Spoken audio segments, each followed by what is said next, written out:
CMA TV vous présente la chronique culturelle. À la chronique culturelle cette semaine, on retrouve Cynthia Lamontagne des Arts de la Scène dans les locaux des Arts de la Scène. Oui, on est de retour. Ben oui, derrière le comptoir cinéma pour vous parler de cinéma. Oui, pourquoi pas. Ben oui. On a encore une belle programmation qui s'en vient, d'autres films qui vont se confirmer vraiment bientôt. On a hâte d'avoir les confirmations.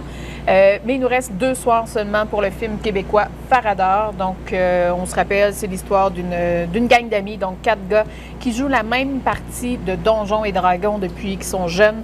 Et là, ils sont rendus adultes. Et là, il arrive une petite aventure, mais c'est vraiment un beau film à voir pour les amateurs de Donjons et Dragons, mais pour les amateurs de cinéma québécois aussi. Oui, donc, il va y 2 avoir soirs. beaucoup de souvenirs d'enfance, Oui, je pense, là-dedans. Je pense que oui. Oui, hein, c'est beaucoup de assez nostalgie.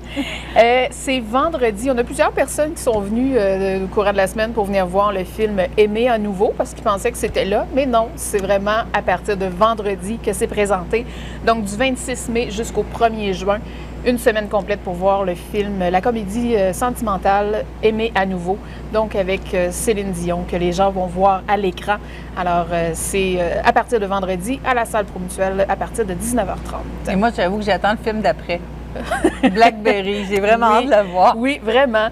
Donc, une autre semaine complète aussi pour présenter Blackberry, comme tu l'as dit, donc du 2 au 8 juin. Donc, c'est vraiment le film qui lui reconstitue en fait l'histoire là, du Blackberry. Donc, je ne sais pas si les gens se rappellent, mais du fameux cellulaire en fait. Mm-hmm. Donc, il y a eu une croissance extraordinaire, Oui. mais qu'il y a eu aussi une décroissance extraordinaire. Oui, assez dramatique, effectivement. Vraiment. Mais à une époque, si on choisissait, c'était Blackberry ou iPhone. Oui, puis c'était vraiment in si tu avais un Blackberry. Oui. Mais moi, je ne l'avais pas. Donc, je n'étais pas in. Moi non plus. Mais bon, c'est pas grave. Donc, c'est ce qui s'en vient côté cinéma, mais on a d'autres films là, qui s'en viennent. Je sais qu'on se fait demander La Petite Sirène, donc on est en attente oui. de présenter ce film-là et d'autres bons films d'action là, qui s'en viennent. Donc, il y a une belle programmation cinéma là, qui sera là. Pour l'été aussi, on le sait, on présente des films 7 jours sur 7. Mm-hmm. Et l'été, étant donné qu'on n'a pas de spectacle, on en profite là, pour vraiment faire des projections en journée aussi, sur semaine. Donc, on aura plus de projections durant l'été. Non, on va avoir d'ici là quelques spectacles. Quelques-uns. Il y a une grosse fin de semaine. Hein? Oui, en fait, on termine bientôt. Il nous reste 3 spectacles, si je compte bien. 3 spectacles pour la programmation 2022-2023. Là, il faut que je pense en quelle année qu'on est, parce que je suis toute mêlée. Mais 2022-2023, 3 spectacles qui nous restent. Et ça commence ce vendredi avec Matt Lubaski, que tu as eu, je crois, en entrevue. Absolument. Je vous permets d'écouter ça à l'instant. À la chronique culturelle cette semaine, le vendredi 26 mai, c'est le concert qui va un peu clôturer la saison des Arts de la Scène. On va recevoir à Montmagny, à la salle Édouine Bélanger à 20h, le chanteur Matt Lubaski. Et il est avec nous aujourd'hui. Bonjour. Bonjour. Vous allez venir nous présenter votre 4e album, Like Flowers on a Molten Lawn. Et à quoi on peut s'attendre sur scène? Sur scène, c'est quand même une espèce d'expérience aussi visuelle qu'audio. On a construit une espèce de forêt enchantée sur la scène avec un arbre de 16 pieds, avec plein de lumière, de guirlandes, de feuilles. Puis tout ça, donc on est un peu... puis il y a beaucoup d'équipements de musique. Donc c'est une scène qui est bien chargée. Puis musicalement, ben, on s'en va un peu dans la direction de l'album, c'est-à-dire intime et explosif, et ça part un peu dans toutes les directions. C'est expansif et introspectif en même temps. Donc, ouais. Mais probablement, comme beaucoup de monde, je vous ai découvert avec votre passage à la voix et j'ai eu un véritable coup de cœur lorsque j'ai pu écouter vos albums par la suite. J'appelle ça de la musique un peu atmosphérique. Est-ce que c'est un peu comme ça que vous la définiriez aussi? Je pense que oui. Je dirais que je suis vraiment amateur de texture puis d'envolée. Puis d'ambiance. Dans la vie de tous les jours, j'écoute surtout de la musique instrumentale, ambiante, un peu méditative. Donc, ça se retrouve beaucoup dans les chansons que je fais. Puis cet album-là en particulier, qui est une espèce d'exploration sonore vraiment expansive, qui allait dans toutes les directions différentes. On essayait plein d'affaires. Puis en spectacle, ben, la recherche continue parce qu'on est vraiment pas le genre de band qui va toujours jouer les mêmes chansons de la même manière. Donc, il y a toujours, si on va de spectacle en spectacle, on est toujours en train d'évoluer, de changer. Ça fait à mesure qu'on fait les chansons, 15, 20, 30 spectacles, on réalise que les versions qu'on a fait sur album, on aurait dû les faire comme ça. C'est ça la nouvelle vérité. Mais la vérité change à chaque jour parce que la musique, c'est vivant, ça évolue comme nous. Donc, vous l'avez dit, vous avez travaillé plein de sons, plein de sonorités différentes. C'était quoi le point de départ de ce 4e album-là pour vous? Je pense, comme tout le monde, c'était le néant. J'étais dans un espace, un genre de place, espace-temps qui n'existait plus un peu. On dirait que le temps et l'espace devenaient quelque chose d'assez abstrait. Puis je me retrouvais à être en attente de poursuivre une tournée d'un album qui a semi-eu lieu à cause de la pandémie et tout ça. Donc c'était au début un exercice créatif juste pour me garder en vie, de me donner une signification dans ma vie. Puis au final, ça a été un processus créatif qui était vraiment, vraiment plus intéressant que d'autres parce que j'avais aucun objectif précis. J'étais pas en train d'essayer de faire un album parce que j'en avais un qui attendait à être entendu. Donc je me retrouvais à être en studio chez moi, puis à tourner des pitons, puis essayer des chansons, puis jouer au piano, les jouer à la guitare, vraiment juste pour m'occuper puis passer le temps. Donc la majorité de la création de cet album-là s'est fait de façon vraiment naturelle. Puis pas du tout guidé par l'industrie ou une carrière ou je pensais pas du tout à ça. Donc c'était vraiment quelque chose qui était un peu plus naturel dans la façon d'être créé. Qu'est-ce qui vous a inspiré particulièrement? Beaucoup la technologie, je dirais. J'ai toujours été un espèce d'auteur-compositeur un peu plus ésotérique dans la mesure où j'écrivais beaucoup de poèmes, puis après ça, je prenais une guitare, puis je jouais des chansons, surtout à la guitare-voix.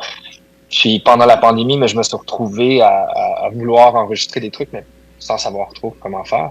J'avais toujours quelqu'un avec qui je travaillais, qui manipulait les ordinateurs, puis les micros, puis tout ça. Puis par nécessité, puis un peu par passion, j'avais toujours voulu rentrer là-dedans, puis j'ai jamais eu le temps, j'ai jamais pris le temps.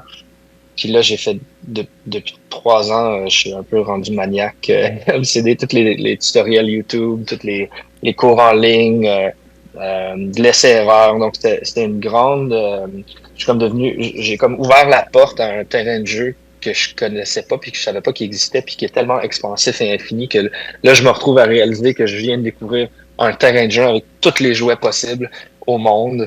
Puis ça va prendre une vie au complet pour tout apprendre comment ça fonctionne. Puis chaque petit outil, ben c'est une nouvelle opportunité de création, une nouvelle opportunité d'amener la musique, mes chansons, ce que je ressens d'une nouvelle manière. Donc c'est super excitant, je dirais. Donc, avec toutes ces découvertes-là, est-ce que vous diriez que vous êtes davantage investi dans cet album-là? Oui, ben, je pense que je me suis détaché de l'idée d'un album dans les dernières années parce que dans la réalité de la vie des artistes, des musiciens, souvent, on fait de la création, on fait un album, on fait la promo, on fait la tournée, on recommence. Puis c'est toujours, on appelle ça un cycle d'album pour une raison, parce que c'est cyclique. Puis depuis quelque temps, puis je pense que c'est pas juste le moment dans l'histoire où on est, mais un peu la manière où comment les gens consomment les choses aussi, c'est plus de manière linéaire. Tout fonctionne un peu en parallèle.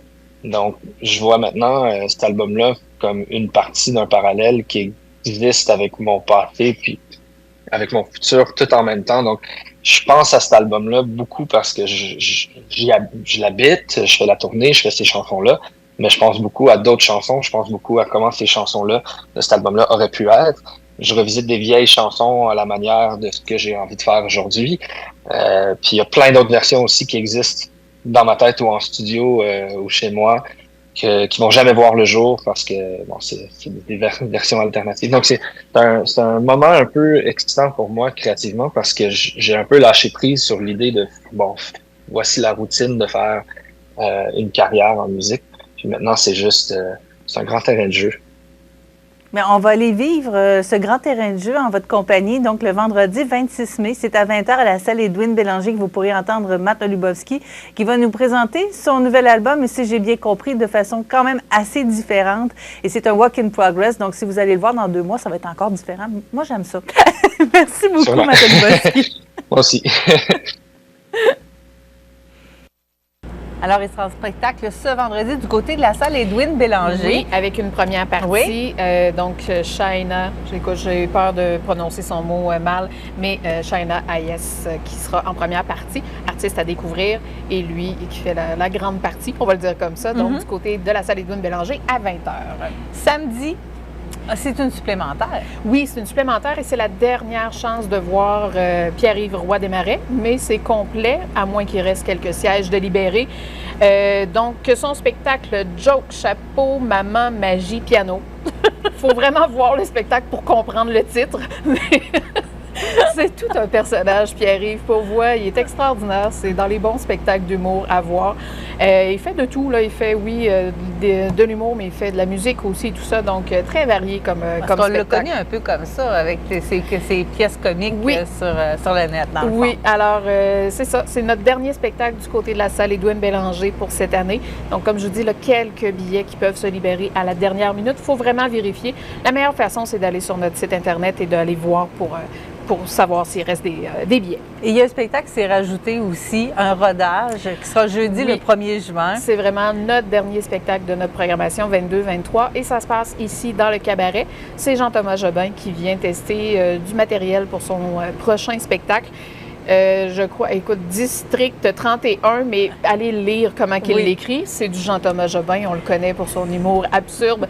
Donc, ça fait quand même quelques années qu'il n'est pas venu, qu'il n'a pas fait de spectacle. Donc, c'est vraiment l'occasion de le revoir et de le redécouvrir dans l'intimité du cabaret Cogeco. J'ai pu le rencontrer. On va vous offrir l'entrevue la semaine prochaine. Sinon, elle va être disponible aussi au cmatv.ca et sur notre page Facebook. Sinon, Cynthia, il y a eu le lancement la semaine dernière de la prochaine programmation. Oui. Mais là, on veut mettre la main sur les billets, entre autres. Oui, il y a plusieurs personnes qui veulent mettre la main sur des billets. Donc, présentement, vous avez probablement reçu votre brochure par la poste. Si vous ne l'avez pas eu, appelez-nous. On vérifiera si c'est rendu ou pas. Donc, on est présentement en vente pour nos membres, donc les membres privilèges, donc ceux qui ont la priorité d'achat avant l'admission générale. Mais pour ceux qui ne sont pas membres, inquiétez-vous pas, il restera des billets pour les spectacles. Mais ça se passe le 3 juin, donc samedi le 3 juin, dès minuit, par le web, donc les couche-tard ou les lèvres très, très tôt, profitez-en. Ou sinon, dans nos différents points de vente selon les heures d'ouverture, mais on commence vraiment à 9 h ici. Donc, même si c'est un samedi, on sera ici pour vendre les billets. Donc, on vous attend. Par téléphone aussi, et soyez indulgents là, par téléphone. Je suis la seule à prendre les appels les premières heures environ. On a 4 lignes téléphoniques, puis je suis la seule au téléphone. Donc, il faut être un peu patient, mais sinon, venez nous voir. Là, on a plusieurs personnes qui vont être là pour vous répondre. Bon, Cynthia, il y a des membres VIP, il y a des membres privilèges. Je sais que VIP, il n'y a plus de place. Il n'y a plus de place. Donc, les membres VIP, c'est ceux qui ont des sièges fixes, qui ont priorité aussi avant l'admission générale. Les membres privilèges n'ont pas de siège fixe, donc ils choisissent parmi les sièges disponibles, mais c'est vraiment la période de vente avant l'admission générale. Là, c'est encore possible de s'abonner pour être membre privilège? Oui, toujours possible. Donc, c'est 20 $ par année, donc c'est quand même pas très, très cher. Donc, et quand si vous êtes très pressé d'avoir vos billets, c'est le temps, là. Puis, je te dirais qu'on en a vendu même dans la région de Montréal. On s'entend que si les gens de Montréal ne viendront pas à la programmation complète, souvent, ils deviennent membres pour un seul spectacle de notre programmation, mais c'est pas grave, on a quand même des gens de partout. Bien, merci beaucoup, Cynthia. Merci à toi. On se retrouve la semaine prochaine pour une autre chronique culturelle. Aujourd'hui, on va parler de ruissellement urbain.